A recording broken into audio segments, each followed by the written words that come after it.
Hi YouTube. I'm not a video vlogger and I have no plans on becoming one.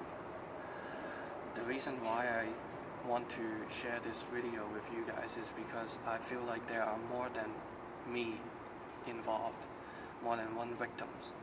And I feel like if I share this video and if it gains publicity, then whoever that was affected could have help. The facts started here. On June 19th, 2018, I went down to Los Angeles to handle some business. And I come back to where I parked my car at in Sacramento, where my office is, and it was gone. That was July the 2nd, midnight. So I called in the police department. They find out that my car was actually in Colfax, California, which is 40 miles away from Sacramento. So that's not obviously not right. So I called in to the tow yard and asked what's going on, and they said my car was found abandoned in an Xmas tree parking lot, which is an abandoned property. The owner of the abandoned property called in and said that my car was abandoned at that property. That property was less than a quarter mile from the tow impound. Okay. And he also told me that the fees are already racking up to $1,200. So I didn't understand why it racked up to $1,200, but later on I find out. But I'll talk about things chronologically first. So I went in there the next morning, and that was July the 3rd, and demanded my car back, basically. And during those times, before I traveled to the location, I also reported to CHP that the vehicle was stolen, because it was stolen. Because simply put it this way, if your car was simply abandoned in a private premises, in, let's say, an office in Sacramento, it would have been found in Sacramento. And why would it travel the county more? 40 miles. And where the towing company suggested the location simply doesn't match up. The car was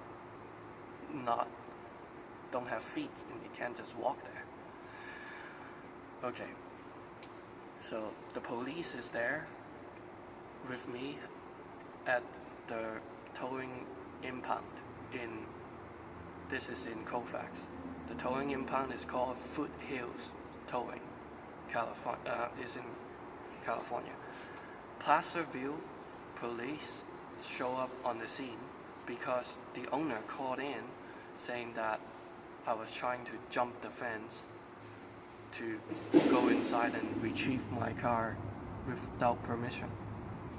But all I did was barely looking around through the fence. I didn't even touch the fence to see where my car went. So police arrived at the scene, and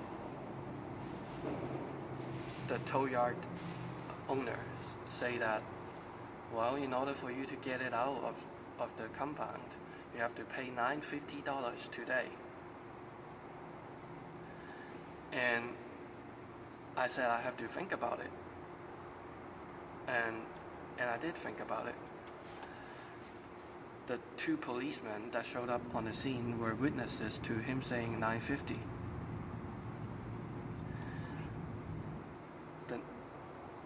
the night that I go back to Sacramento, it was still July the 3rd. In my premises, there is a guard who go in there and check on the premises every single night at 9:30.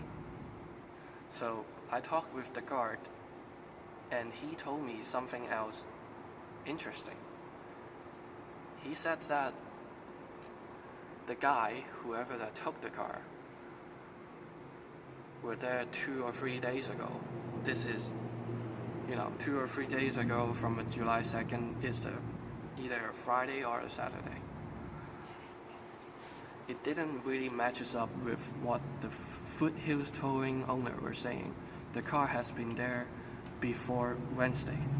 He said that my car was actually parked at an abandoned property even before Wednesday. And that was June 27th. So now I know obviously something is not right. The guard also suggested to me that he witnessed the crime happening. He said that the guys, which was a young couple, come in with a black pickup truck and a flatbed trailer. And they said to the guard that my brother sell the car to his brother. They went ahead and told the car the guard wasn't, paying attention. What happened? He also suggested that the guard also suggested that the truck that picked up the car looks professional. Okay. So with this evidence, he also said that they were waiting there for about an hour. Yeah, he also said that they were waiting there for about an hour. With this evidence, the next morning on the was that the 4th? Yeah. That would actually the timeline you talked to the guard the 2nd. Okay, I talked to the guard the 2nd. And then you went to... And then I went to the compound. The 3rd. The 3rd, okay. Yes, and right. Placer County police were also there the 2nd, not the 3rd. Oh, I see. That is, that needs to be corrected. So I went in the next morning and demanded my car back. CHP was on the scene. And the owner changed his tune and say that the towing fees and the impound fees is $12.82. I demanded a detailed receipt, and this is what I get.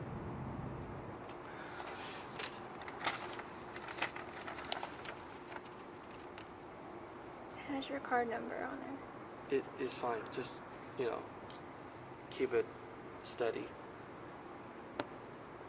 Hang on, I'm trying to get all the details.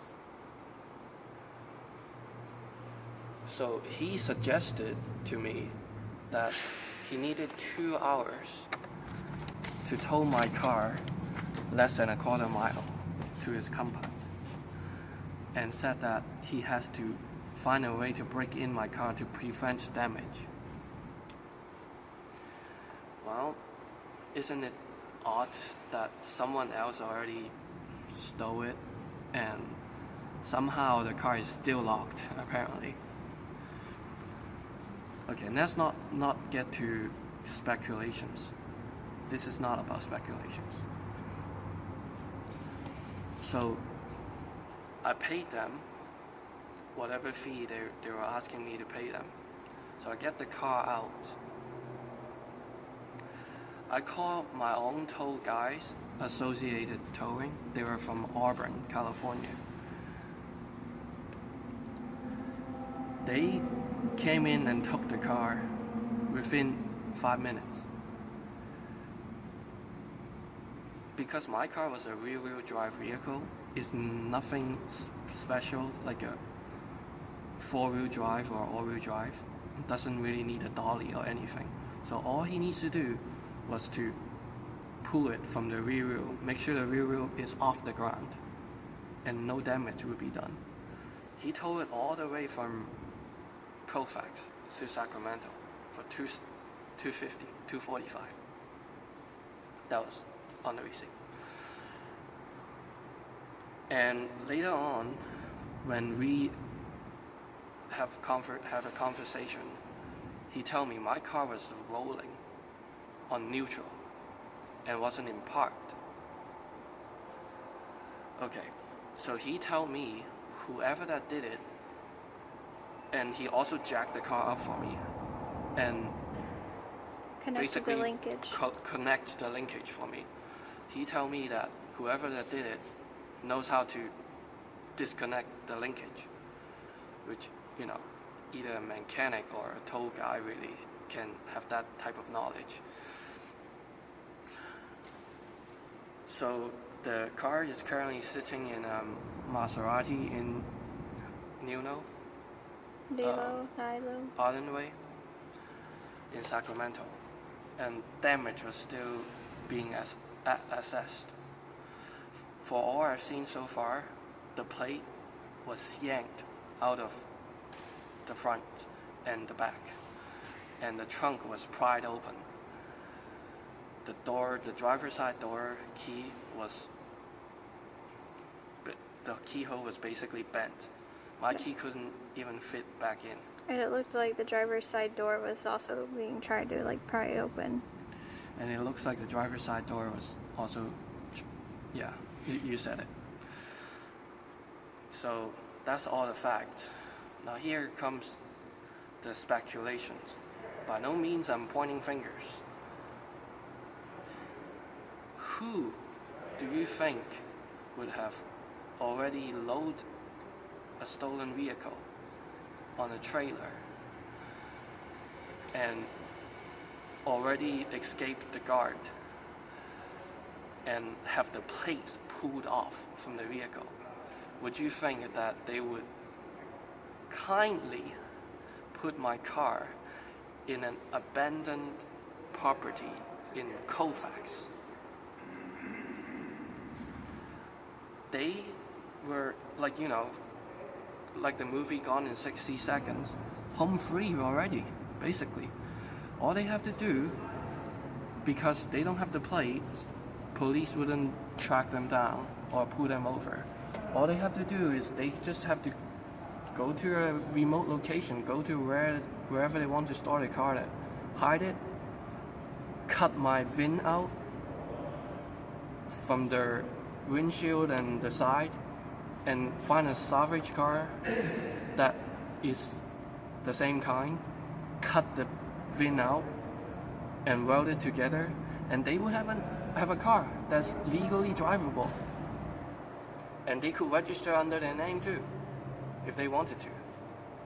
The car was already on their hands, but somehow they decided to put it in an abandoned lot in Colfax, so conveniently located next to the towing compound, and for them to just impound my car. And whoever that owns that tow lot or that Xmas gravel road abandoned property somehow called in at not 10 p.m. and sent someone there to tow it, saying that's abandoned. Oh, one more thing, one more fact that I was missing is that I also went in to across the street liquor store, and those cashiers, they said that they haven't seen a car at that lot, and asked them about the time frame. They said they haven't seen a car at all. Okay, that's not strange, right? What else is strange is that California law requires a lien being put on a car after it has been in an impound for 3 days. And then after 30 days, the impound owner can sell the car all he wants it would be considered abandoned. So imagine this: you park your car in a parking lot, even a paid parking lot with a gate, and someone drove in with a flatbed, pick it up, just drop it next to a car impound, and then the impound owner takes it, and then 33 days later that car belongs to them and they can sell it all they want without your consent. So I'm not saying that the towing company in Foothills did it, but all I'm saying is, don't you guys think it's a little suspicious? And this has actually happened in Sacramento in 4 months. It was like It March was in or March. April. It was in March. They were saying that towing companies are illegally towing cars and putting them in their impound, and 250 victims were affected. This is with Davis Tow. This is with Davis Tow. There's article about it too. I'm going to end this video right here. I hope that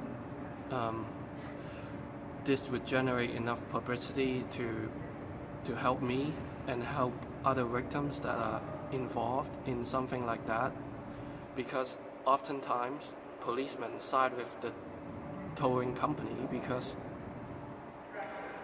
a lot of people were trying to steal their car back, and I'm not saying that doesn't happen, but they side with them, and they have basically even police stacked against them.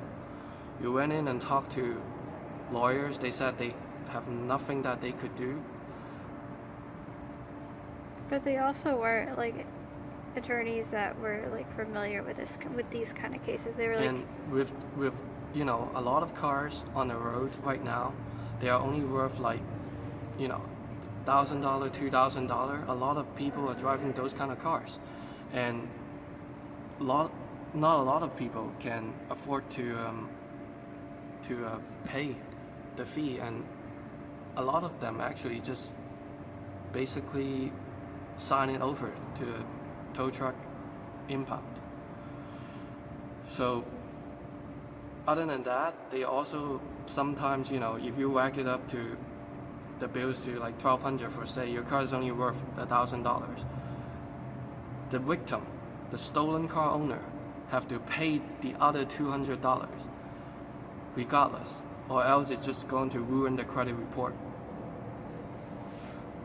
Also, mind you, that they said that insurance company would cover that cost at the impound if it's a stolen car, but they don't tell you that only comprehensive insurance would have the insurance pay for it. If you have liability, well, sorry my friend, you're out of luck, because they are going to simply charge you. The insurance company is not going to pay anything, and even if you have comprehensive, you pay with it with your car insurance, your insurance rate is going to be jacked up too after the fact.